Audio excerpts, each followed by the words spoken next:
Olá pessoal, tudo bem? Meu nome é Guilherme, né? Sou professor de matemática, todos me conhecem. Pessoal, nesse sábado letivo, né, nós propomos realizar uma atividade aí na área de matemática e de língua portuguesa, né, em que cada professor iria gravar uma aula sobre algum determinado assunto visto no terceiro bimestre, né? E que a gente percebeu que alguns alunos ainda havia uma defasagem, ainda não tinha consolidado aquele conhecimento. Então, nós vamos hoje ter uma aula revisando conceitos importantes que foram trabalhados nesse terceiro bimestre. Em vez de criar uma nova atividade, né, para nós estarmos trabalhando esses conceitos, eu decidi estar trabalhando com atividade complementar, né? Nós corremos aí para a finalização do PET, das atividades, e as complementares eu acabei atendendo, né, os alunos de forma aí particular, né? Não deu tempo de fazer a correção propriamente dita. Então, hoje nós vamos trabalhar a correção e automaticamente revisar todos esses conceitos importantes que foram vistos nesse terceiro bimestre, tudo bem? Então, acompanhe comigo, pessoal. Vou compartilhar minha tela.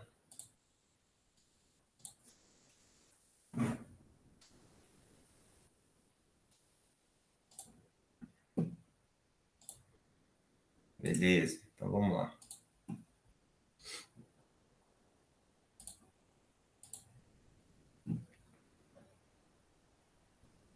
Então, pessoal, vamos lá, né? Sábado letivo, então nós vamos trabalhar com as atividades complementares, tanto a primeira quanto a segunda, tá bom? Escola Coronel José Cândido, eu sou o professor Guilherme, responsável pela disciplina de matemática, tá bom? Pessoal, então as atividades complementares que foram criadas nesse terceiro bimestre tinham como objetivo revisar e consolidar algumas habilidades matemáticas trabalhadas durante justamente esse terceiro bimestre. Vamos realizar agora a correção desses exercícios e finalizar dúvidas restantes, tá bom? Algum aluno ainda que estava com dúvida, né, na aplicação das relações que nós apresentamos, né?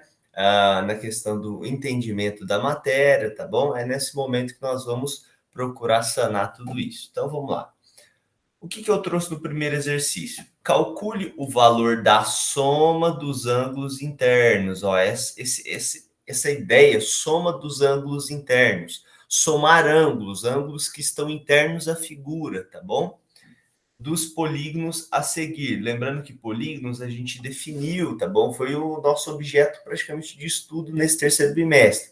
O estudo dos polígonos, figuras geométricas planas, tá bom? São todos os polígonos são figuras geométricas planas, limitadas por segmentos. Lembra, né, que eu expliquei nas aulas? Os lados, eles são sempre segmentos, são pedaços de retas, tá bom? E esses segmentos só se interceptam pela extremidade. Não existe dois lados se cruzarem por qualquer outro ponto que não seja a extremidade, tá bom? Então aí eu coloquei um exemplo de pentágono, um exemplo de heptágono e um exemplo de hexágono, tudo bem? A primeira coisa, pessoal, é identificar o número de lados desses polígonos. O pentágono tem 6 lados, então a gente diz, no caso dele, que o n é igual a 6. Lembra, n corresponde ao número de lados. No heptágono, nós temos 7 lados, ou seja, n nesse caso é igual a 7. E no hexágono, perdão, aqui eu fiz um erro. O hexágono tem 6, tá bom?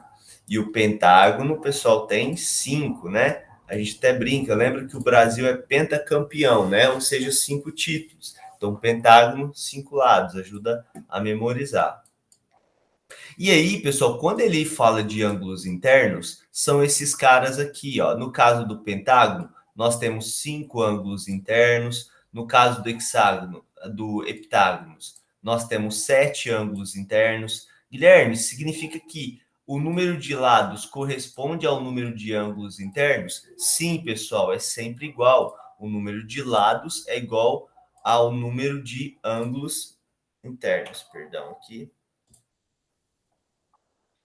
Para finalizar, né, o hexágono são 6 ângulos internos. Guilherme, todos são iguais? Não necessariamente. Eles só vão ser, todos, né, os internos só vão ser iguais quando o polígono é regular. Lembra que eu falei no polígono regular? Nós temos um polígono, uma figura desse tipo, em que todos os lados têm a mesma medida e todos os ângulos internos são iguais e têm a mesma medida, tá bom? Então vamos lá. Como é que eu vou calcular, Guilherme, então, a soma dos 5 ângulos internos do pentágono? São 5 ângulos. E aí eu trouxe, ó, use a relação n menos 2 vezes 180 graus. Então, essa relação ela foi demonstrada na matemática, que a soma, ó, a soma dos internos, SI, é sempre n menos 2, onde n é o número de lados, tá bom? É esse resultado vezes 180 graus.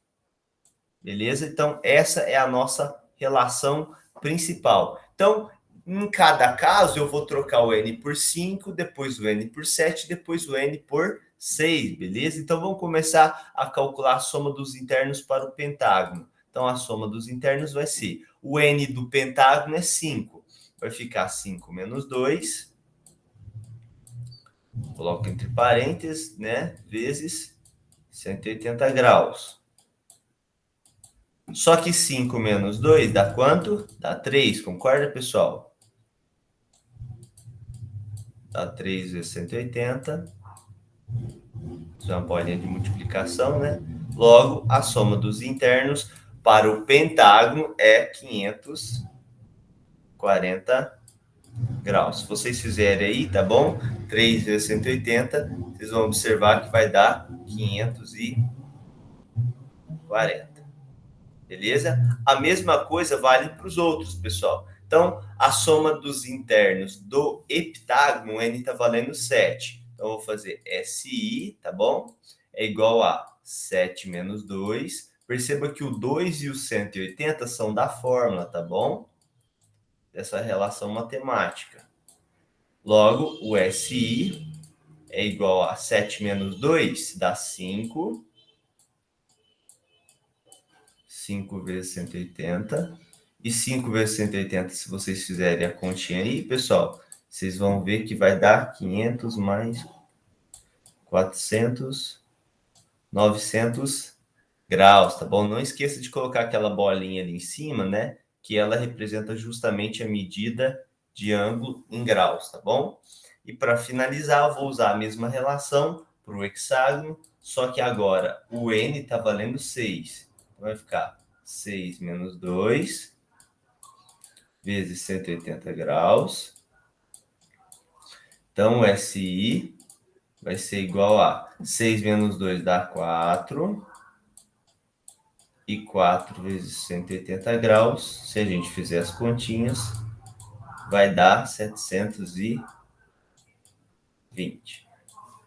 Beleza, galera? Então, é só isso, é uma aplicação direta. Essa fórmula existe exclusivamente para o cálculo da soma dos ângulos internos, ok?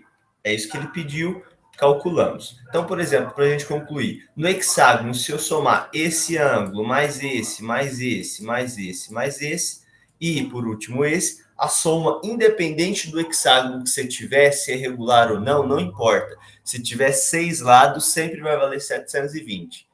Interessante, né? Não importa o formato, sim se é um polígono de 6 lados. E aí, pessoal, na 2, eu já trouxe um polígono regular, tá bom? Um polígono que tem características a mais. Então, vamos lá.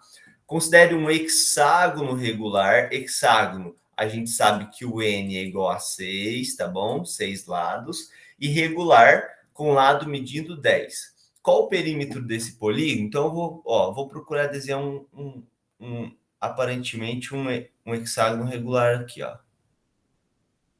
Tá bom? Vamos imaginar que esse é o meu hexágono regular. Aqui estão os vértices, ó. Vértice, vértice. Em vermelho são os encontros dos lados, tá bom? Como ele é regular, pessoal, a gente sabe que a medida dos lados são iguais, todos. Então, assim aqui é, se um lado vale 10, o outro vale 10, o outro vale 10. Perceba que a medida do lado, eu não estou falando nada sobre os ângulos internos, beleza?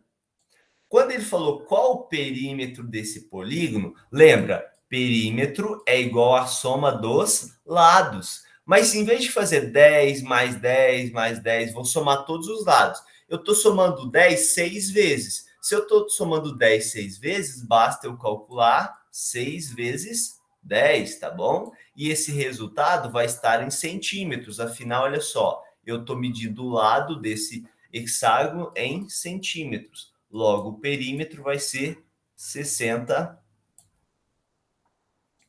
centímetros. Beleza? Fechou. Qual a medida de cada um dos seus ângulos internos? Então, agora a gente quer saber o seguinte: quanto vale cada ângulo interno? Aqui ficou ruim essa cor, foi em amarelo. Quanto vale a medida desse? Quanto vale a medida desse? Perceba que, como é regular, todos são iguais, pessoal. Todos esses ângulos têm a mesma medida. Então, se esse ângulo vale alfa, esse ângulo vale alfa, esse ângulo vale alfa, esse e, por último, esse. Mas aí, Guilherme, como é que eu vou calcular isso? Ora, vamos pensar o seguinte: eu sei que a soma dos internos é n menos 2 vezes 180. Lembra daquela formulazinha? E é ela que nós vamos utilizar. Só que ela vai calcular para a gente a soma de todo mundo. Só que todo mundo, esses 6 ângulos internos, são iguais. Então eu penso, se todos são iguais, eu pego o total e divido por 6, que aí eu vou ter o valor de cada um. Então eu vou fazer a soma dos internos igual a, o n é 6, vai ficar 6 menos 2, vezes 180 graus. Aqui é uma multiplicação, tá? Vou reforçar aqui.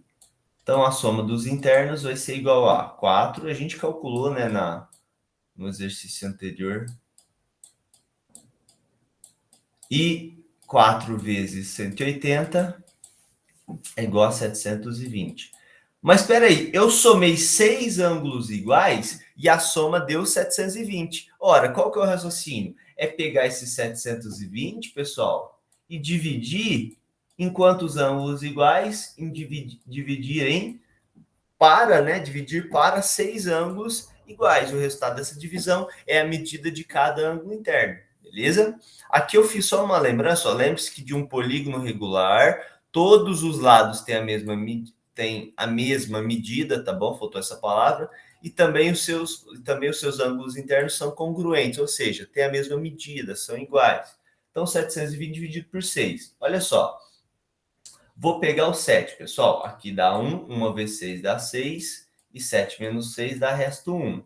Abaixo 2. Abaixou, eu divido. Que número que multiplicado por 6 dá 12? 2. 12 vezes 6 dá 12. 12 menos 12, resto 0. Só que ainda tem o 0 para baixar. Que número que multiplicado por 6 que vai dar 0? Ora, o 0. Todo número multiplicado por 0 dá 0. Então, 0 vezes 6 dá 0, acabou a minha operação. Ou seja, cada ângulo interno, né, que eu chamei de alfa, ele mede exatamente 120 graus. Beleza? Então, essa é a técnica. Nos polígonos regulares, para a gente determinar quanto vale cada ângulo interno, eu calculo a soma total e divido pelo número de lados, que equivale ao número de ângulos. Beleza? E última atividade dessa complementar, pessoal, eu perguntei quantas diagonais, né, podemos traçar no polígono destacado. É um eneágono. Por que eneágono? Porque o número de lados é igual a 9, beleza? E lembra que a gente discutiu essa questão de quantas diagonais eu posso traçar dentro de um polígono. Diagonal é quando nós temos um segmento que une dois vértices. Só que esse segmento não pode ser ao mesmo tempo lado, tá bom? Então, por exemplo, quando eu destaco, vamos lá, vou dar um exemplo aqui para vocês. Quando eu destaco esse vértice e esse vértice aqui, ó, isso aqui é uma diagonal. Só que quando eu destaco esse vértice e esse e vou unir, perceba que equivale ao lado. Então, isso não é diagonal. A diagonal sempre é interna, passa dentro do polígono, nunca pelos lados, beleza? E a gente fez essa discussão em sala de aula e viu que esse número de diagonais, que eu vou chamar de D, tá bom? Esse número de diagonais, existe uma relação para ela. É N vezes n menos 3 dividido por 2. Ou seja, se eu trocar o n pelo número de lados dentro dessa fórmula, o resultado é justamente o número de diagonais. Perceba que a soma dos ângulos internos e o número de diagonais do polígono depende apenas do número de lados. Então, esse número d de diagonais que eu vou descobrir é igual a, trocando o n por 9, vai ficar 9 vezes 9 menos 3, troquei o n por 9, tá bom? Que é o número de lados. E agora, antes de fazer essa divisão por 2, eu sempre vou fazer o cálculo lá do numerador, tá bom? 9 vezes 9 menos 3 dá 6, pessoal. Então, vai ficar 9 vezes 6 dividido por 2. Então, o número de diagonais D vai ser igual a 9 vezes 6 dá 54. E 54 dividido por 2 é a metade, vai dar 27. Ou seja, pessoal, no eneágono eu vou traçar no máximo 27 diagonais. Fechou? É isso, pessoal. É uma aplicação direta dessa relação, tá bom? N vezes N menos 3 dividido por 2. Não confunda essas fórmulas, tá bom? Uma é para a soma dos ângulos internos, a outra é para saber o número de diagonais que você pode passar pelo interior de qualquer polígono, beleza? Beleza. Vamos continuar. Agora, pessoal, falando da segunda atividade, tá bom? Ela já trabalha com uma outro exemplo, uma outra tipo de figura, tá bom? Não são polígonos e a gente trata agora do círculo e da circunferência, beleza? Círculo e circunferências não são polígonos, beleza? Não atende à definição de polígono. São figuras geométricas planas, porém com outras características. Então, eu falei aqui, ó, no exercício 1, considere um círculo qualquer, tá bom? Analisando os elementos dessa figura, encontramos seu raio e o seu diâmetro. O que são esses elementos? Pessoal, então aqui, ó, aqui ficou a interação era para ter surgido a primeira e depois a segunda, mas enfim, a gente está concentrando aqui, tá bom? Vamos entender, pessoal, a relação do círculo, tá bom? Círculo. Essa figura que eu destaquei aqui, tá bom? É um exemplo de círculo. Nesse círculo, a gente tem um centro, tá bom? É um ponto fixo. E, galera, a gente tem uma distância que é chamada de raio. Essa distância é a distância do centro até a borda do círculo, que nós chamamos de raio, tá bom? Aí você fala, mas Guilherme, e diâmetro? O que é diâmetro? Pessoal, é por definição um segmento que passa pelo centro do círculo. Então perceba que esse segmento que eu estou criando aqui, ó, o segmento BA, ele passa, olha só, por onde ele passa pelo centro. Então, diâmetro vai ser um segmento que passa pelo centro do círculo. Agora imagina comigo, mas Guilherme, eu estou vendo ali o seguinte, do centro até a borda dá raio, e do centro até o B também é raio. Então, significa que o diâmetro é igual a raio mais raio? Isso mesmo, pessoal. O diâmetro, ó, esse D não é do número de diagonais, tá bom? É diâmetro, D de diâmetro. Esse D é sempre a relação entre o diâmetro e o raio, é que R mais R dá 2R. O diâmetro é sempre o dobro do raio, beleza? E os elementos de um círculo são o centro, que é o ponto fixo, e a distância que a gente chama de raio é a distância do centro até a borda. Então, todos os pontos que contornam esse centro, eles estão a uma distância R desse ponto fixo. Beleza? Qual a relação entre eles? É justamente essa aqui, ó, que o diâmetro é sempre o dobro do raio, beleza? Desenhe um círculo qualquer e fale sobre a diferença. Olha só, a diferença entre círculo e circunferência. Os alunos confundem, pensam que círculo e circunferência é a mesma coisa. E aí eu trouxe essa figura aqui, ó, e ela caracteriza cada um desses elementos. Olha a circunferência. Olha o círculo. Guilherme, por que que o círculo ele está em negrito, tá aqui uma sombra, né, no interior dele e na circunferência não? Vocês têm que imaginar, pessoal, que, vamos lá, o círculo, ele não vai ser apenas os pontos dessa borda aqui, ó. Vocês concordam comigo que a borda desse círculo, ó, eu posso destacar vários pontos, esse ponto B, esse ponto C, posso destacar esse ponto D. Então, sobre a borda, eu posso destacar vários pontos. E todos eles estão a uma distância R do centro, que é igual ao raio. Concorda comigo? Vou pegar aqui. Todos eles estão a uma distância R. Ó, isso é R. Isso daqui tem comprimento R. Isso aqui tem comprimento R. Então, todos eles, pessoal, estão a uma distância R do centro, tá bom? Mas não conta só os pontos da borda, os pontos internos também. Então, para ser círculo, são todos os pontos que estão a uma distância menor ou igual a R. Por exemplo, esse ponto aqui, ó, esse ponto K. E a distância desse ponto K até o centro, ela é menor do que R, porque ele está mais interior, mas ele conta como ponto do círculo, beleza? Então, o círculo é a figura, pensa assim, é tanto a extremidade, a curva aqui, né, a borda, quanto o interior, uma figura completa, uma figura toda. O interior dela conta.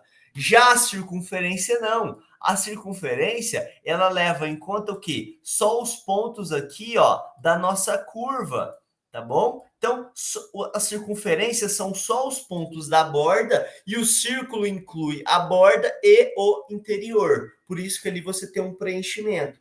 Então, pessoal, trouxe aqui, ó, circunferência é a curva formada por todos os pontos que equidistam, mesma distância de um mesmo ponto fixo, tá bom? Então, a circunferência são todos esses pontos aqui da lateral, tá bom? Vamos pensar na lateral aqui. São todos os pontos, porque eles equidistam, estão a uma mesma distância do centro, que equivale ao raio. Já o círculo. Círculo é o conjunto de todos os pontos, cuja distância entre eles, a distância desses pontos, e O, ou seja, o ponto aqui fixo, o ponto interno, é menor ou igual a R. Menor ou igual. Igual a R conta a borda, menor é o interior. O ponto fixo é chamado, o ponto fixo é chamado de centro, tá bom? Aqui seria de círculo, tá bom? Aqui não é círculo. Corrija aí para mim, beleza? Centro do círculo e a distância positiva é o raio. Então, vocês podem escrever aí essas definições, tá bom? Isso aí é como a gente entende essas figuras geométricas. E aí, pessoal, trouxe no 3 um probleminha prático, né? Que envolve um importante conceito justamente das circunferências do círculo, né? O comprimento de um círculo é dado pela relação, ó, comprimento igual a 2 vezes π vezes o raio. Lembra que a gente discutiu essa questão do π em sala de aula? Nela, C representa o comprimento da circunferência, R representa o raio e π representa um número, né, fixo, com infinitas casas decimais. É aquele famoso número, né, π igual a gente discutiu em sala de aula, 3,1415 e vai infinitamente, né? Você tem infinitas casas decimais. E o que seria comprimento? O comprimento é o seguinte, pensa que você faz um corte nessa borda, bem nesse ponto em vermelho. Concorda que vai sair uma linha? Se eu esticar, é o tamanho dessa linha, é o tamanho, por exemplo, se uma pessoa sair do ponto A, esse ponto aqui, ó, caminhar sob a circunferência, então ele vai caminhar, ó, aqui em cima. Quando ele der uma volta completa, qual é a distância que ele vai atingir? Então, isso é o comprimento da circunferência. Circunferência, porque eu estou falando só da borda, beleza? Então, vai depender o quê? Do π e do raio. Então, calcule o comprimento de uma circunferência de raio igual a 10. Ó. Então, o raio, ó, são 10 centímetros, beleza? Considerando uma aproximação para o π igual a 3. Lembra que eu falei sobre isso, né? toda vez que a gente for calcular, ele sempre dá um valor para eu aproximar do π. Então, esse comprimento C é igual a 2 vezes o π. Ele falou para considerar π valendo 3. Então, aqui é 3. E o raio quanto é, Guilherme? O raio é 10, porque ele mencionou. Então, esse comprimento é 2 vezes 3 dá 6, tá bom? E agora eu vou multiplicar pelo 10. Então, comprimento final, 6 vezes 10, 60 centímetros. Beleza? Porque comprimento, a gente está falando em distância linear, beleza? Guilherme, é só aplicar essa relação, então, para cálculo do comprimento da circunferência? Sim, essa fórmula é fixa. Ela é 2 vezes π vezes o raio. O raio vai ser dado, é a distância do centro até a borda, né? E o π, ele sempre vai falar uma aproximação para eu considerar, certo? E na 4, um homem corre em volta de uma pista circular, ou seja, uma pista com esse formato, que o raio da pista é 25 metros. Ó, raio, 25 metros. Beleza? Considerando o π valendo 3, quantos metros ele percorrerá após concluir 5 voltas em torno da pista? Ora, uma volta é quando ele sai do ponto A, por exemplo, nessa direção aqui, e retorna, né, depois de um tempo, ao ponto A. Ou seja, uma volta completa equivale ao comprimento, ou seja, equivale a 2 vezes π vezes o raio. Então, vamos calcular uma volta completa? Então, o comprimento vai ser igual a 2, o π ele considerou como 3 e o raio é 25. Então, o comprimento é igual a, aqui vai dar 6, 2 vezes 3 dá 6, e 6 vezes 25 dá 150. 150 o quê? 150 metros. Uma volta, pessoal, então, uma volta, equivale a 150 metros. Ora, quantas voltas ele vai dar?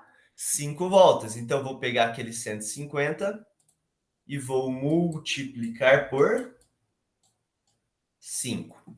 Beleza?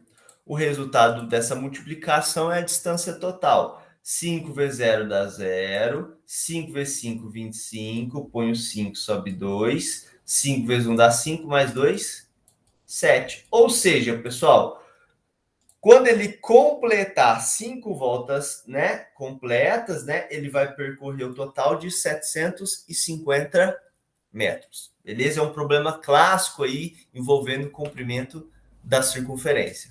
Pessoal, então é isso, tá bom? A correção, ela vai ficar gravada do nosso canal, tá bom? Queria agradecer a presença de vocês.